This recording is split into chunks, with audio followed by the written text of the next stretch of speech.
Hello అందరికీ నమస్తే అండి. మీ రమా ప్రవీణ్. మనం సింపుల్గా ఇప్పుడు ఆనియన్ చట్నీ ప్రిపేర్ చేసుకుందాం. ఆనియన్స్, అల్లం, వెల్లుల్లి, చింతపండు, ఎండుమిరపకాయలండి, జీలకర్ర, కొంచెం ధనియాలు, కొంచెం సాల్ట్ అండి రుచికి సరిపడా. ఇప్పుడు షుగర్ అండి, పంచదారని తీసుకుందాం. పంచదార వేయడం వల్ల ఫ్లేవర్ చాలా బాగుంటుందండి. ఘాటు అన్నది పోయి చాలా టేస్టీగా ఉంటుంది చట్నీ. వీటిలన్నిటిని ఇప్పుడు పచ్చి ఎటువంటి స్టవ్ మీద పెట్టకుండా వేయించకుండా ఇలా మొత్తం మిక్సీ జార్లో వేసుకొని 1 by 1 అన్నీ వేసుకోవాలండి. వేసుకొని మనం మెత్తగా ఉండలు లేకుండా ఆనియన్స్ కచ్చాపచ్చ లేకుండా మెత్తగా గ్రైండ్ చేసుకోవాలండి. మిక్సీలో వేసుకొని మిక్సీ జార్ పట్టుకోవడం వల్ల చాలా టేస్ట్గా ఉంటుందండి. అదిగోండి మిక్సీ అయితే గ్రైండర్ అయిపోయింది. వీటిని ఇప్పుడు ఒక బౌల్లోకి తీసుకుందామండి.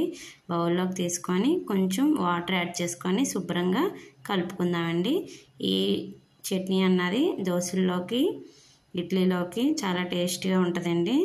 ఎందుకంటే అన్నీ పచ్చియేనండి. చట్నీ అయితే స్టవ్ మీద అయితే అస్సలు పెట్టలేదు. పచ్చియే చాలా టేస్ట్గా, స్పైసీగా. చూడండి ఎంత కలర్ఫుల్గా ఉంది. ఎండుమిరపకాయలు వేయడం వల్ల కారం ఏమి వేయక్కర్లేదు. ఎండుమిరపకాయలు కారం సరిపోతుంది.